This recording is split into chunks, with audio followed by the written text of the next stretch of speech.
Okay, I think we're going to get started now.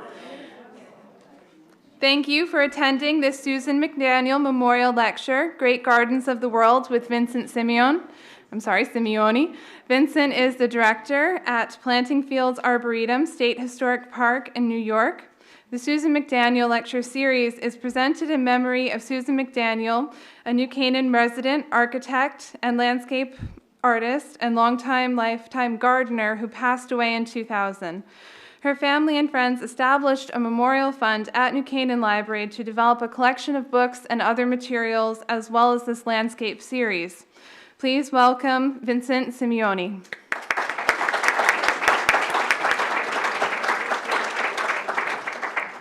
Thank you very much. Everyone can hear me? Yep. Excellent. Well, it's a pleasure to be here. My first time here at the library, so it's a pleasure to be here. So we're going to go around the world in about 150 slides tonight, and hopefully see a lot of different countries. I've been traveling throughout the world to see gardens since 1998, and a partner and I have taken about 30 people per trip to different parts of the world. And of course, gardening is an international language. You don't have to actually speak English to speak gardening. So as we visit these wonderful places, gardeners tend to have a common thread and a common theme behind them. And we can share stories and share ideas and share our little secrets of how to garden. And we have seen some wonderful gardens along the way. So I'm going to show you both private and public gardens and some of the countries that have hosted us, and hopefully along the way we'll learn something. So let's get started. So I start with a quote: "Let no one think that real gardening is a bucolic and meditative occupation. It is the insatiable passion, like everything else, to which a man gives his heart." I think anyone who thinks that gardening is easy isn't a gardener.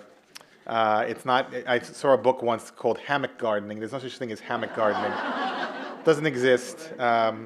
So gardens take a lot of work and a lot of passion, and unless you live in the middle of the woods somewhere and let nature take care of it, you are a hard worker being a gardener. So every gardener we've met had their own insatiable way of maintaining their gardens. So we're going to start in jolly old England. This is Sissinghurst, the former home of Vita Sackville West, and this is a garden that became public in the 50s. And her husband was an engineer and an architect. She was a garden designer. And they built this incredible place together in southern England. And this is sort of the promenade, the entrance to the gardens, where you walk in through this wonderful archway here with these beautiful old roses. And English gardens, I always thought, were very formal. They were actually quite informal in their planting and very diverse, but very formal in their structure. And so the structures themselves, the garden rooms, if you will, are very formal. So this is what you kind of see as you look at these wonderful English countryside, and you see these wonderful gardens that are much more formal than the English countryside, but still very beautiful. And at Sissinghurst, the English have coined the phrase garden rooms, these outdoor rooms where the plants are almost like pieces of furniture that they move around and that they decorate with. And it's just like interior design, but it's exterior design. And you can imagine the poor guy who has to prune that hedge there in the middle. I wouldn't want to be him or her or them. But each garden room has its own theme. So there's a white garden, and there's a blue garden, and there's a red garden. And it's really quite a special place. So this is pretty much English garden design at its best.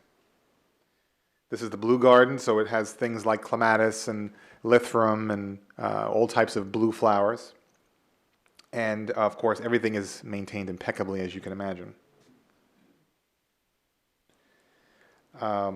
This is a place called Great Dixter. This is the home of Christopher Lloyd.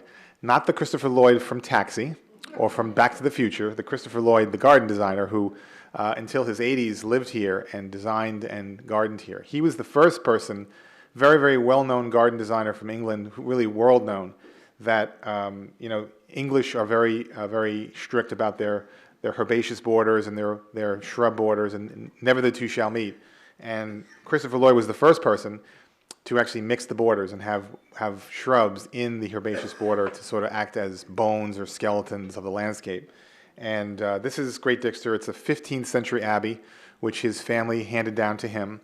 And he had clipped hedges, but it was really very wild. It was very, very informal in most cases. And in his 80s, he was still out there with his cane, pointing to each bed and telling his staff what they wanted done. And so there's Christopher Lloyd. His head's cut off, but there's his dog anyway. And very much a garden that was conceal and reveal. You'd sort of get a little glimpse of the garden, and you'd walk into a new garden room, and it would sort of entice you to walk through the rest of the garden. And just wonderful uses of color and texture in this garden. And again, there's that beautiful English countryside in the back, but you can see this is pretty much a wild garden that he's let a lot of things just grow to seed, and he doesn't overdo things. He doesn't do too much. This is Wisla Gardens, which is actually the home of the Royal Horticultural Society. So this is a big deal. The Royal Horticultural Society has the largest holdings of any library or herbarium in the world, and they are a spectacular garden as well as that. And so it's a wonderful museum and garden, botanical garden. And they have everything from annual plantings that are quite lovely to perennial borders that go as far as the eye can see to giant trees. So Wisla Gardens has this wonderful herbaceous border that's about 1,000 feet long and about 20 feet wide on each side. And it's the epitome of an English country border. It has a succession plan to it as far as color goes. And the English are very emphatic about the color scheme. So the warm colors are with the warm colors and the cool colors are with the cool colors. And they mix the pastels together. And so here's the warm border, which they'll actually plant plants on top of other plants so that there's a succession of bloom. This is the rock garden. So if you want to see one of the most fabulous rock gardens in the world, go to Wisla Gardens, which is just south of London. And you can view it from the top or the bottom or walk through it, and it's pretty unbelievable. This is the garden of Sir Harold Hillier. Sir Harold Hillier was a well-known plant collector, and he collected plants from all over the world. And I believe he died in the 50s, but left this wonderful small garden, only about 50 acres, with over 50 or 60,000 different types of plants. So it is one of the most complete horticultural collections in the world. And there are things here that are nowhere else that people are propagating and cultivating because they're not anywhere else in the world. So of English design for sure, but definitely a collector's garden. And so these wonderful crisp borders that you'd see in England with all kinds of evergreens and ground covers. This is Hillier's. And no flowers in this picture, but still a lot of interest because they have a lot of texture and color in the garden.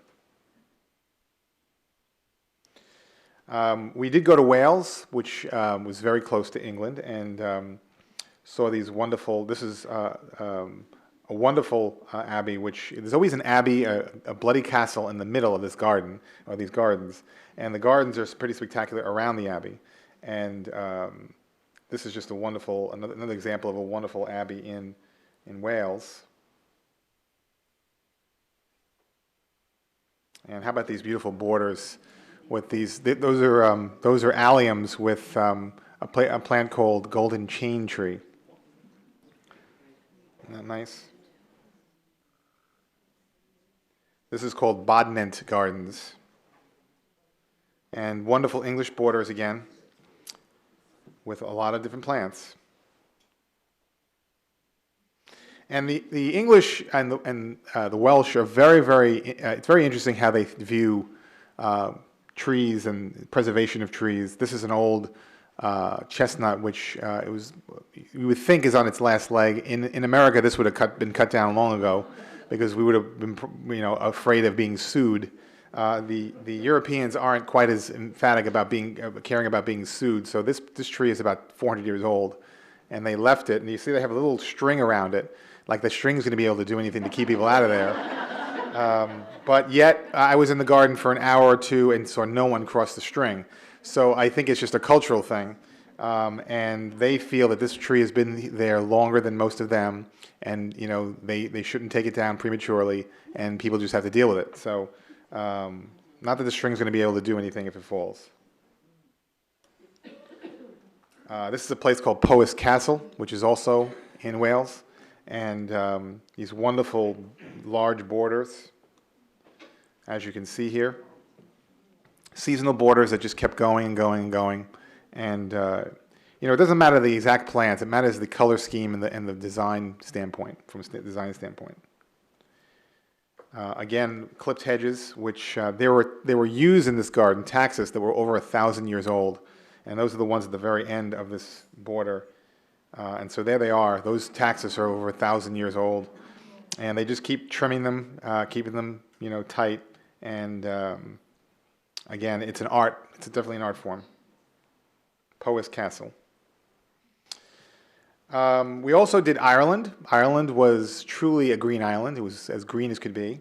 And although the Irish countryside is quite beautiful and quite lovely, I keep thinking of the Thin Man when I think of this picture. But the gardens themselves are pretty spectacular. These wonderful castles, this is called Power's Court. And you can kind of see some of the gardens around them. So this would be a 12th century castle. Unbelievable trees. You can see the people that are being dwarfed there on the right. That tree is well over 500 to 600 years old, and that's a cedar tree. And another beautiful cedar tree in the background. Again, Power's Court with these wonderful annual plantings. And the views of the Irish countryside are pretty amazing.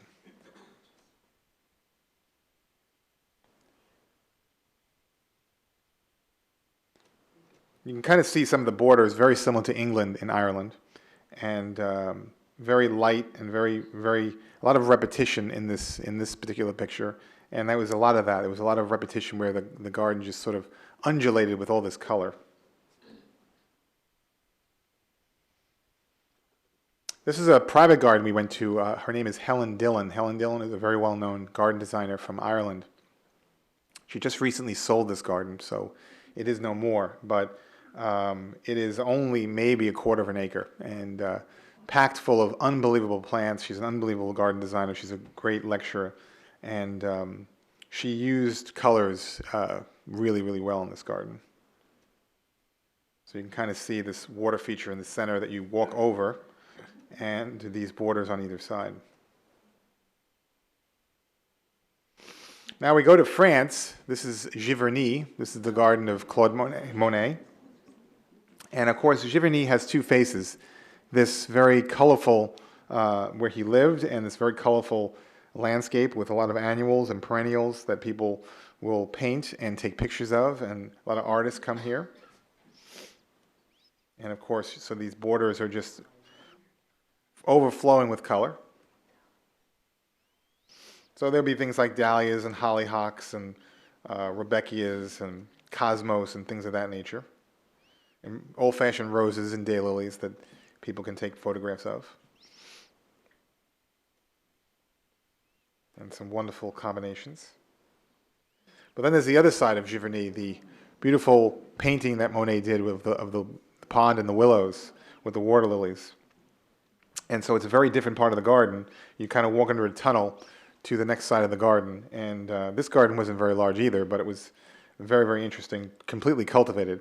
And this is inspired by some of his paintings. What's interesting about Monet is that he influenced the garden as much as the garden influenced him. So he loved gardens, and he painted them, but he would also envision a garden or a landscape in his head and paint it, and then have his gardeners go out and actually create it. So that's kind of backwards, I guess, in a way, but very interesting. Versailles, of course, if you go to France, you have to go to Versailles. It's one of the most popular places to go in France. And this has a lot of history behind it, of course, with King Louis. And a lot of repetition in this garden, a lot of formality, but still very interesting. And of course, these massive landscape shots, massive landscape views of Versailles. Most of those parterre gardens are just boxwood or holly, so they're very, very mundane in that respect, but there's a lot of annual plantings that go along with this. And these large vistas of plane trees or sycamores. So they basically use their trees as hedges. And there's another part of Versailles that's very natural. It takes you about an hour to walk there, so it's a long walk, but basically there's a farm complex and a sort of meadow that they have up in there. And this is what the meadow looks like in the morning. Very, very beautiful. Other interesting places in France, French gardens were much more formal than English gardens, and this is a place called Val-de-Vacombe, which was, Villangerie. Villangerie is a French chateau that uses vegetables and flowers in a formal way to be displayed. And so you can't get much formal than this. I really feel sorry for the people who have to prune all these hedges. And in between all those hedges are different varieties of plants, either roses or colored lettuce or broccoli or cabbage or all types of stuff. Villangerie. So now we're going to the Southern Hemisphere. If anyone has not been to the Southern Hemisphere and you don't like to fly, I wouldn't recommend it because it takes forever to get to the Southern Hemisphere. This is New Zealand, and this is a place called Mount Taranaki, which is a mountain on the South Island. And New Zealand is a wonderful place, but it takes you 23 hours to get there. So be aware of that. But this is a place called Governor's Bay, which was fully in full bloom from Scotch broom. And I would say that the climate there is probably as perfect as any climate anywhere in the world. Never gets above 70 degrees. Relative humidity is usually 20-30%. There's never any humidity. It's not too dry. It's not too wet. It's pretty perfect for growing plants, and it's also volcanic soils, so the soils are very rich.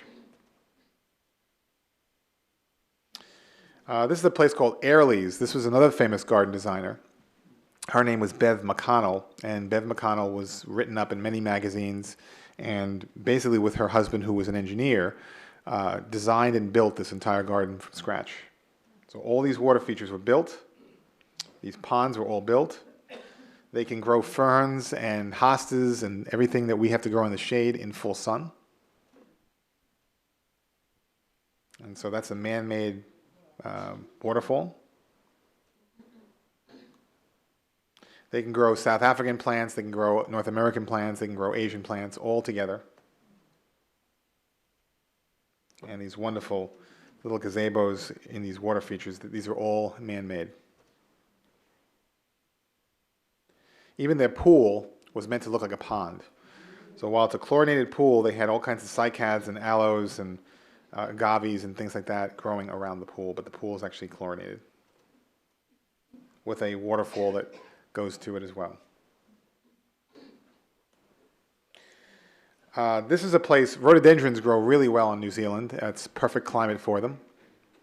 Some parts of New Zealand get 400 inches of rain a year. Some parts get only 40 inches of rain a year, depending on where you go. This part of New Zealand got about 200 inches of rain a year, and the rhododendrons were benefactors of that, and no disease or insect problems whatsoever. So this is a place called Pukahidi, which was a name of the garden, and you can see palm trees growing next to rhododendrons.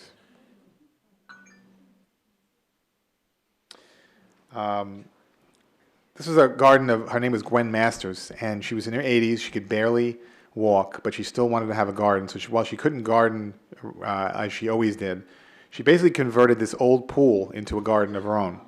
And so this is an in-ground pool. That door you see there is not at all functional. There's nothing on the other side of the door. And she basically put a container garden together that she could garden with in this old pool. So gardeners find ways to do things. We're very resourceful. And this is a small container garden with an old abandoned pool. On the South Island of New Zealand, this is Queenstown. And that mountain there is about 2,500 feet up. And when you go to the top of that mountain, there's a beautiful visitor center that overlooks the city itself. And so as you go up this cable car from the bottom, this is the, I believe it's the trout fishing capital of the world. So if you like to trout fish, you come to Queensland. And there is the view at the top of that mountain. So that kind of sums it up as what New Zealand's about. It's as beautiful as can be. If you've seen Lord of the Rings, it's exactly like that, and it's pretty spectacular. South Africa, we went to Cape Town in South Africa, and that was in 2003. And I would say that South Africa was very similar to New Zealand in a lot of the things they could grow. It was a lot hotter, but they could grow a lot of the same plants, and the gardeners were just as passionate. So this is basically the end of the continent of Africa. This is the Cape of Good Hope, and you can kind of see the beautiful surroundings there. On these trips, we don't only go to see gardeners, but we also do whale watching. We'll go out and see museums, and this was a whale watching expedition we did for a half day in South Africa, and this is the southern right whale, which kept sticking his head out of the water and looking at us, and he could break the boat in half because it was so large, but didn't, of course. And right off land, maybe 100 feet from the land, these whales would just stick their tails out of the water. It's pretty amazing. And then the dolphins. We actually floated into a pod of about 1,000 dolphins that were eating sardines. And it really is a very bad thing to be a sardine in South Africa because everything eats you. But all the same, these dolphins were just jumping near the boat or, 5 feet from the boat. It's unbelievable. And there they are jumping out of the water.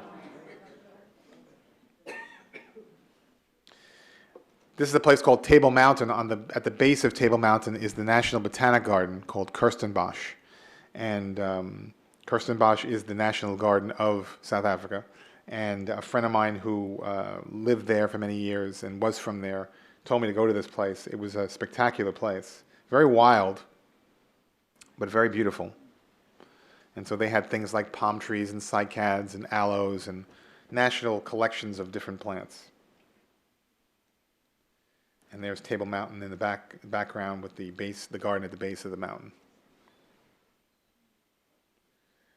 This is a plant called a king protea. Protea is a wildflower in South Africa. If you go to the flower district in New York City and go to buy one of these, it's about $25. They're growing wild along the roadsides in South Africa, and the American tourists were out there trying to pick them. We're going to take them back, and of course you can't take them through customs very easily, so that didn't work. But this is the king protea, which is the wildflower of South Africa. You may know about Clivia. Clivia is usually orange. This is a yellow Clivia. So we saw Clivias that were yellow and peach and orange and red and all different types of, these are South African lilies basically. And they have this plant called a pincushion flower, which is really neat. Some of the best honey or best tea you will find is in South Africa. And a lot of the plants have very sweet pollen, and this one has a very sweet pollen. Australia is, we started basically in Cairns, which is right near the Great Barrier Reef. Great Barrier Reef is really the 8th wonder of the world. If you ever get a chance to go to Australia, you should go to the Great Barrier Reef, where they do ecotourism in certain parts of the Barrier Reef, and you can go snorkeling and visit the Barrier Reef. And the Australia is about as large as North America, but there's only about 20 million people because most of it's uninhabitable, and most people live along the coasts. And so we did the whole east coast of Australia and ended in Tasmania, started in Cairns and ended in Tasmania. So we were there for about 13, 14 days. And this is what some of the tropical areas of Australia are like. And here's the Great Barrier Reef, which is beautifully tropical. This was taken from a seaplane, and you can see just how it's only about 20 feet deep. It's not very deep at all. You can see the bottom. But some of the fish species here and some of the coral species here only live here, so it's pretty amazing. These are terns on an island that we went to go visit. So the wildlife there is pretty amazing. And you can go into a glass-bottom boat, and you can view the fish in the glass bottom boat, which is kind of neat. About 400 species of fish that only live here, and these wonderful barrier corals.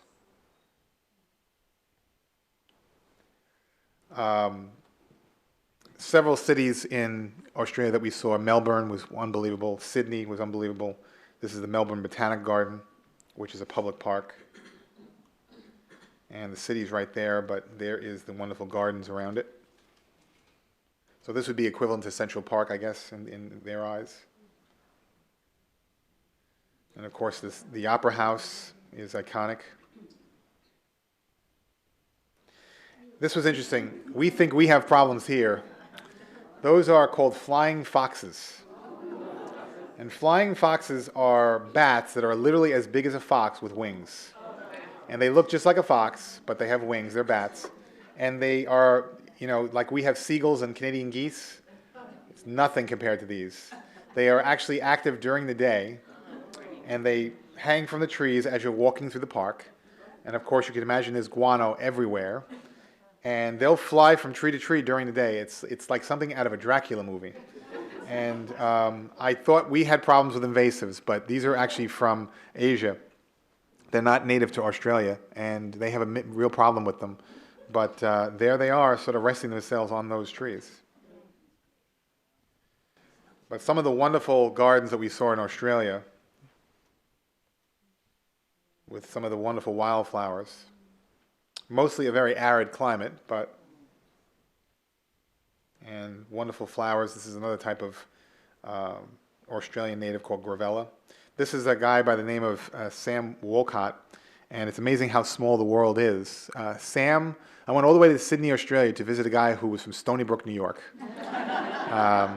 It's small. The world is smaller than I thought. And he had a very interesting, more contemporary garden where he couldn't really use much water. They practice water-wise gardens there, xeric gardens, that we call them.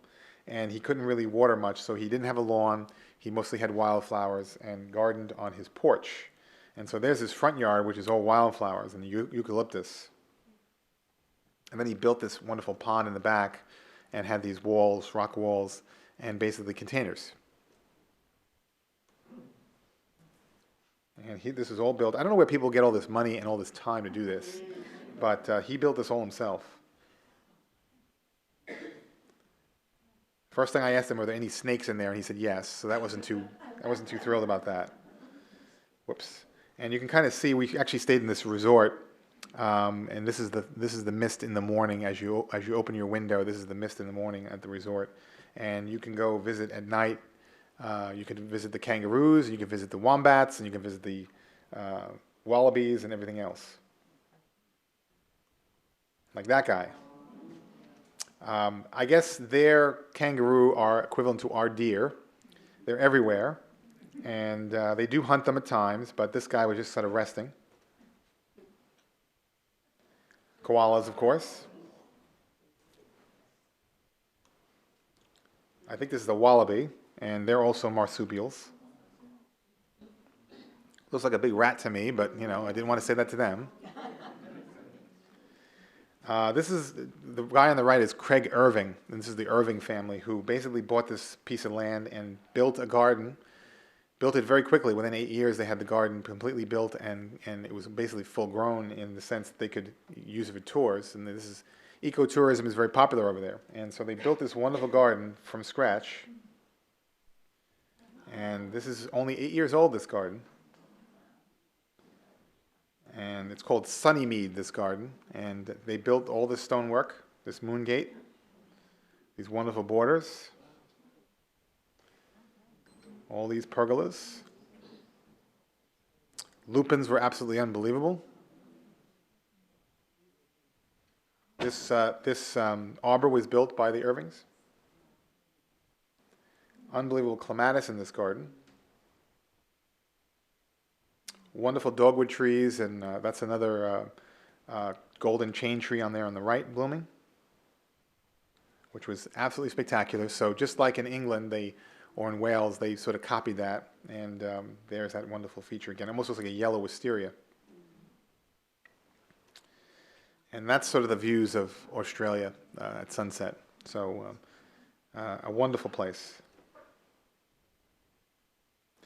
We went to Japan in 2010, and Japan is not for the faint at heart either, because they eat everything you can imagine that's raw or cooked. So you'll eat fish eyes, and you'll eat chicken guts, and you'll eat all kinds of stuff. And the Western omelet or the Western breakfast is raw fish with an egg. So they'll throw an egg in there just for you. But if you can get past the cuisine, the gardens are pretty amazing. In the Shogun era, their history goes back 900 years, 1,000 years, 1,200 years. It's pretty amazing. And so this is the Golden Temple, which goes back to, I believe, the 700s, 700 AD. And it's still a intact Shogun temple, which is one of the most visited in all of Japan. And the Silver Temple, which has got this beautiful Zen garden. So we're talking about gardens that are hundreds and hundreds of years old. Some of the views of the Japanese hillsides and mountainsides are pretty amazing. We went from Tokyo to Kyoto, so the new city to the old city. And believe it or not, if anyone has miscanthus, maiden grass, this is what miscanthus does in Japan. It's quite invasive. And those little things you see there are people. They're actually made a tourist attraction through the miscanthus, which is an ornamental grass for us. And so they have their share of invasives as well. We always blame the Japanese for all of our invasive plants and invasive insects, but they've got their share of invasives too. It's wonderful. They use the architecture of the trees to their advantage. This is some wonderful stilts they build around some of these historic trees. This Japanese pine to the left is over 300 years old. This is at a place called Kendroken. This was one of the most wonderful gardens I had ever seen anywhere in the world. This is a moss garden. And it was built in 900 AD and renovated in 1300 AD. And never really touched after that. And the Buddhist monks live here, and they pray here, and they worship here, and they do very little to the garden itself. They pretty much let nature take its course. And you can kind of see this is an unbelievably pristine moss garden. If anyone has ever tried to grow moss purposely, it's impossible. It's all about nature and what nature gives you. And you can kind of see the views of the Japanese maples and the mosses.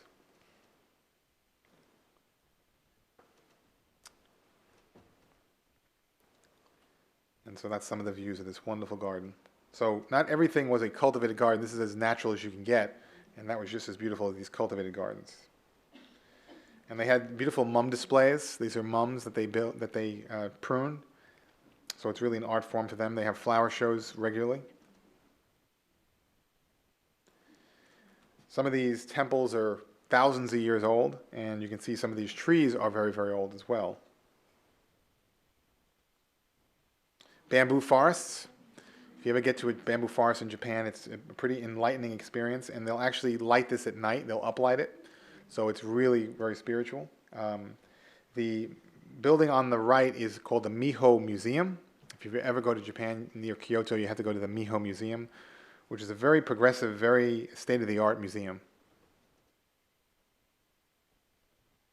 So now we're back in North America, and this is a place called Le Quatre Vents, which is the garden of Frank Cabot. Anyone know who Frank Cabot is? Frank Cabot was a very well-known gardener, and his family is a very well-known family. And he had a place outside of Quebec in Canada, and upstate New York, both, and Cold Spring, New York. And this is a wonderful garden that they built, several hundred acres, or maybe even 1,000 acres. It was quite large. And they built this wonderful, very, very pristine garden in Quebec. And so you can kind of see the wonderful views of this garden. And these wonderful features. These little frogs play music, and they're all motion censored, so when you get to them, they play music to you. And when you leave, they stop. So it was a very interactive garden. Those are delphiniums growing in the Cabot garden.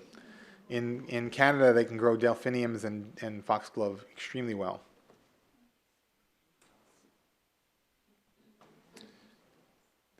We took, on one of our Canada trips, we took the Canadian Mountaineer, which is a train from from Calgary to Vancouver. And these are the views going from Calgary to Vancouver. And so if you ever have a chance to go on the Canadian Mountaineer, it's a wonderful experience going through the forests in Canada. And we stop at a place called Lake Louise. What you're looking at straight ahead is the glacier. And Lake Louise is a spectacular view of the glacier. And the views of Lake Louise are really unbelievable. The guy to the left there is a guy by the name of Brian Minter. And Brian Minter was a gardener who built, hocked his whole savings to build this garden in the middle of, outside of Vancouver. And it was successful. It was a very successful garden. One of the most beautiful gardens I've ever been to. And so it wasn't very big. It was probably, for a botanical garden, it was only maybe about 30 acres or 40 acres. But really packed with plants and just wonderful combinations of plants, wonderful views of the garden. That's a Crocosmia, Lucifer, growing in the garden with the red. He had these wonderful water curtains, water features. And you can view through the water curtains to some of the gardens he had. This garden is no more. Unfortunately, he sold it, and the family didn't take it over. But some wonderful... Now, this garden wasn't very old. It was about 20 or 30 years old, so it wasn't very old. We also went to the east side of the east coast of Canada, and Prince Edward Island and places like that. And so these are some of the views of Prince Edward Island and some of the wonderful gardens there. Just these small little houses, not too small, with these wonderful gardens. And they can grow things like delphiniums and foxglove and clematis really well in these gardens. Hydrangeas were in full bloom on Prince Edward Island. But now we're getting back to sort of the homeland. This is one of my favorite gardens. This is Biltmore Estates in North Carolina. I'm hoping to go there in October. This was a Vanderbilt estate, and one of the last project that Frederick Law Olmsted did, and a spectacular garden. Has anyone not been to Biltmore? Oh, you got to go to Biltmore. It's really an experience. They have an incredible winery. They have an incredible hotel resort there. They have this beautiful house, which is 265 rooms. And they have about 108,000 acres of surrounding the Blue Ridge Mountains. So it's pretty spectacular. So you're looking at the Blue Ridge Mountains right there. And a wonderful garden, too, by the way. So there's the Blue Ridge Mountains in the background. Wonderful views of the garden with the mum displays. This is a perennial garden that's 4 acres large, and it is quite spectacular in the fall. And then, of course, one of the most wealthy gardens in America, Longwood Gardens. They are the richest garden in America, and they use their resources very wisely. And when you can grow grass that well inside, you know you have some resources. Some pretty wonderful delphiniums there, too. Hydrangeas and hanging baskets. How often do you see that? They just got done restoring their fountains. I think it was a $20 million project, something like that. And so the laser show and the light show and the fountain show is up and running again. That's their tulip display in the spring, so they can do a lot with their resources. So if you haven't been to Longwood, that's an experience you have to have as well. Certainly one of the most well-known gardens in the world.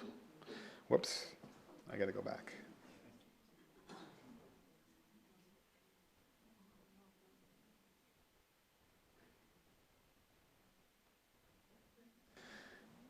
Talking about people in the garden, this is Everett Miller. Everett Miller was he was first the superintendent of planting fields and then was hired away by the DuPonts to run Longwood Gardens.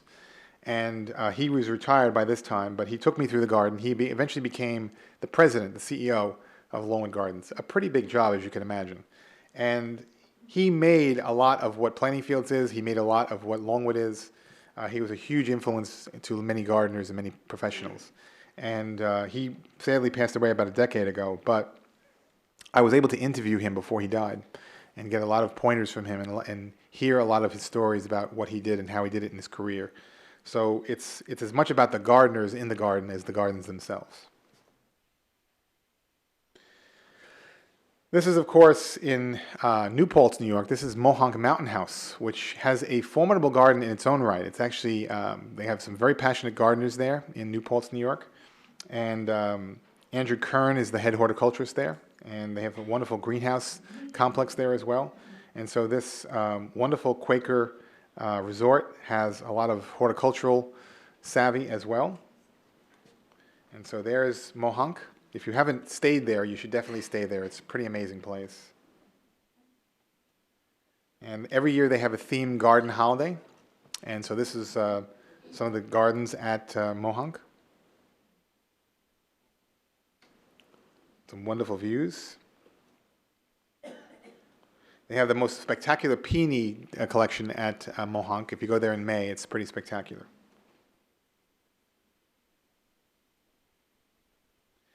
And then, sort of near my home, this is New York Botanical Garden. You have to get to New York Botanical Garden now because they have a Chihuly exhibit, which is pretty amazing. And of course, the grounds and the greenhouses are better than they've ever looked, and they really are spectacular. The Rose Garden is in full bloom right now. The Rockefeller Rose Garden is one of the most spectacular rose gardens in the world, and it is in full bloom right now. So if you have a chance to go to the Bronx, go see the Rockefeller Rose Garden. They built a $10 million native plant garden, which is also very spectacular, and it highlights native grasses and native wildflowers. The Conservatory Garden is quite spectacular as well, and so that's in full bloom. There's always something to see at New York Botanical Garden, as well as the Brooklyn Botanic Garden. The Brooklyn Botanic Garden has one of the best Japanese gardens in the country. I think it's rated number 3 or so in the country. And Brooklyn Botanic Garden is one that should be visited. They have a wonderful conservatory as well. But getting back to my home, getting on to Long Island here, this is a wonderful private garden, which a lot of people don't know about. And if you're ever on Long Island, you should go out there. The Garden Conservancy does open days at this garden. This is a place called Landcraft. And Landcraft is on the North Fork of the island, sort of in wine country and farm country. And this is the garden of Dennis and Bill Schrader. They have this modest little house, but a spectacular garden with, it's a nursery and garden, so they grow their own plants and then put them in the nursery, put them out in the garden. And some wonderful plant combinations of cannas and a lot of tropicals. You may know Dennis wrote a book called Hot Plants for Cool Climates. And so he does a lot with tropical plants. Grasses and all types of I want to say weird plants, really weird plants that are really spectacular. And beyond this wall here, they actually built a ruin. So they built a ruin and then put a garden around the ruin, which is really spectacular. And then this is a place on Long Island as well in the South Shore called Bayard Cutting Arboretum. If you ever get out to Long Island, you should visit Bayard Cutting Arboretum. Very large old conifers, very large old trees, and a house that would have been built in the late 1800s. And that's a spectacular weeping beach at Bayard Cutting Arboretum. This is with the Holly Society. And then I end at Planting Fields where I work. This is a 409-acre arboretum on the north shore of Long Island. It was part of the Gold Coast, and you've got certainly part of the Gold Coast here in Connecticut as well. And it was a different time, of course, the Great Gatsby era. But basically this would have been 1915 to about 1950. And the owner of the property, Mr. Coe, was a collector. He hired Everett Miller to be his superintendent and to collect plants for him and to build these gardens. and he hired the Olmsted brothers, which would have been the sons of Frederick Olmsted, to build this wonderful garden. And it is now a state facility. It's run by the state of New York, state parks, and pretty much an intact estate that is pretty much the same way it was 100 years ago, minus a few trees. And so we have wonderful displays like this wonderful rock garden. This is a Daphne garden and rock garden, which is wonderful in the spring. It's over 409 acres, so it's 200 cultivated acres. So as an example, we have over 500 different types of holly, over 200 different types of magnolia, over 1,000 different types of rhododendrons. So it certainly is a collection. And again, people make the garden. This is myself at a much younger state. With Gordon Jones. Gordon Jones was the first director of planting fields. He was a Cornell graduate.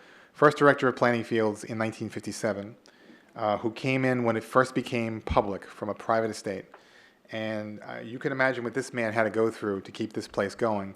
There were a lot of chaotic times at planting fields because it went from a private estate to a SUNY, State University of New York property, where they actually ran it as a college, and then from a college to a parks department. So there was a lot of growing pains during the Gordon Jones era. And he was in his, he lived to 93. He was in his 80s in this picture. They named a garden after him. They didn't give him a Rolex watch when he retired. They named a garden after him. And this is called the Synoptic Garden, which is a 5-acre garden that's alphabetical by botanical name. And it's a very unique garden in its own right. And there's Gordon and I sort of talking about old times. We have a great dahlia garden that we hosted the 2001 and 2006 National Dahlia Shows. And so we have a very large dahlia garden.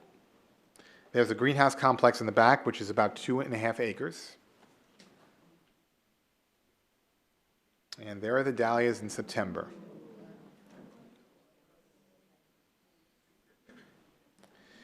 This is an Italian pool, which is surrounded by an English garden. Mr. Coe is English, so everything is of English design. But the pool itself was an Italian-esque pool. And this was renovated in 2009, opened in 2010, and we had a big party with Lydia Bastianich, the chef. And she cooked for 350 of our guests, and including me, and it was quite spectacular. So this is a great place for a party. These are what our rose arbors look like right now. So these would have been built about 100 years ago. And our greenhouse collections are very unique. This is the largest greenhouse collection of camellias under glass in the Northeast. So these are camellias that bloom indoors in the winter.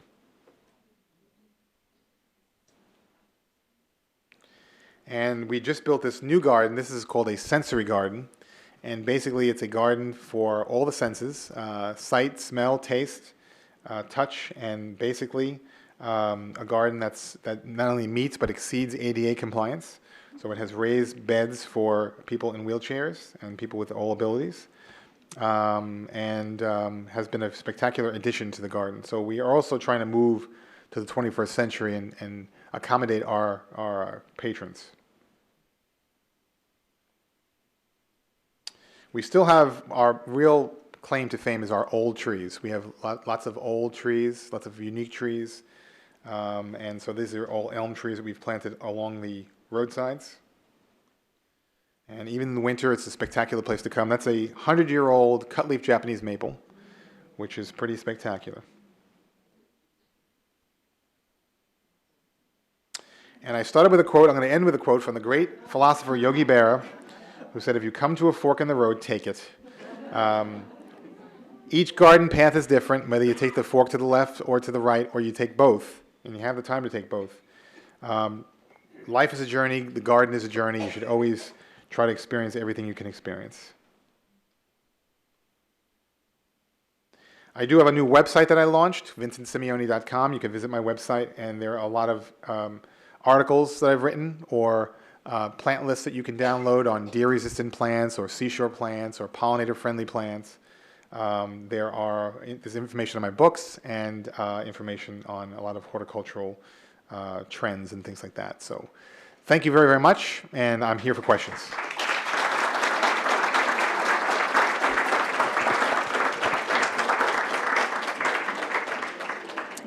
Any questions? In the back? Yeah. When you travel, did you plant it around the flowering times of the trees, or you just happen to be? No, we plant it around the times when the gardens are looking good. So on the northern hemisphere, it would be May or so, May or June, sometimes July. Like I'm going to England next week, and July is a good time to go to England for the flowers. On the southern hemisphere, it's October, November. So South Africa and New Zealand were November, December, where they're in their spring, which would be equivalent to May.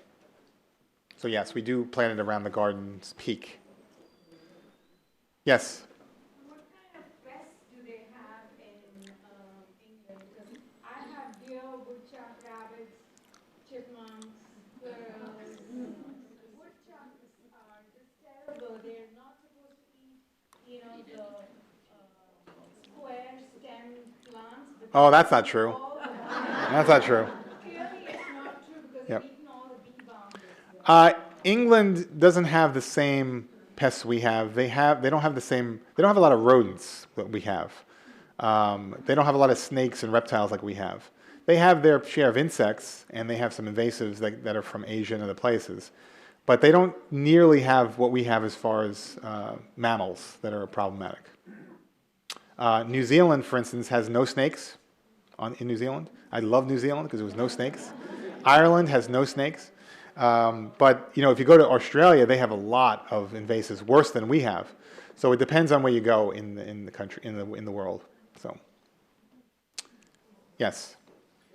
I find that as the deer population in Fairfield County is growing, they eat anything. Yeah, we're losing our succession of growth because of the deer, and we have deer on Long Island we have more deer than I think we have people now, and they are ruining a lot of the forest, and there's a huge debate now as for how to deal with it, and I'm sure there is here too. And some communities are doing culling, and that's of course brought a lot of controversy as well, but they're trying to reduce the population or at least maintain the population because it's destroying the understory of the forests. Is there anything that you can recommend? I mean, they've gone through everything. I have a list on my website of deer-resistant plants that I feel is pretty good. .com, right. Rutgers University puts out a great website on deer-resistant plants, and you can put your plant in there, and it'll tell you how resistant it is. And it's a good website, so go to the Rutgers website too. Okay, thank you. Yep. Yep. I love the camellias, and it's the most wonderful thing to do in the dead of winter at planting fields. I have a question about the winter hardy camellias. I think you had some planted outside of the greenhouse, and I Yep. wanted to know if you're having success, because I've tried it now. This is my third one I'm trying. We're having success with hardy camellias. It's been a great year for camellias, but I would say that unless you're in coastal Connecticut, you're not going to have too much success. Northern Connecticut, middle of Connecticut, I just don't think it's going to be, there is global warming, right? But I don't think it's going to be warm enough for them. If you try them, I would try them on a eastern exposure, protected, so they get morning sunlight and afternoon shade, and wrap them for the first couple of years. And you might have some success, but they would be much better in coastal Connecticut than they would be inland. Which one would you try? The April series is good. April Snow, there's April Rose, there's April Kiss, there's an April series. There's also a winter series which bloom in the fall and winter. So either the winter series or the April series would be the two that I would recommend. Anyone else? Yes, in the back.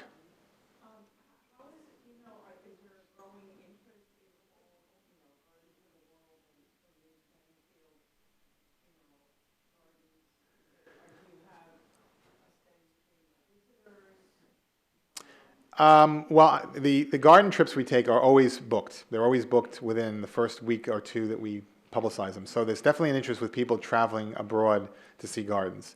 As far as our garden goes, yes, our attendance has increased, probably 10 or 12% in the last 10 years of people coming to the garden.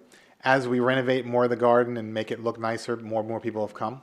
So if you build it, they will come. So we build a sensory garden, we're building new gardens, and people are coming. There's more photo ops for them, which I think is one reason why they come. We issue over 1,500 wedding photography permits per year. We used to do like 300 or 400. So there's definitely more use in the garden, which has its own problems when you sort of grow that much. But I would say public gardens in general have seen an increase in visitation.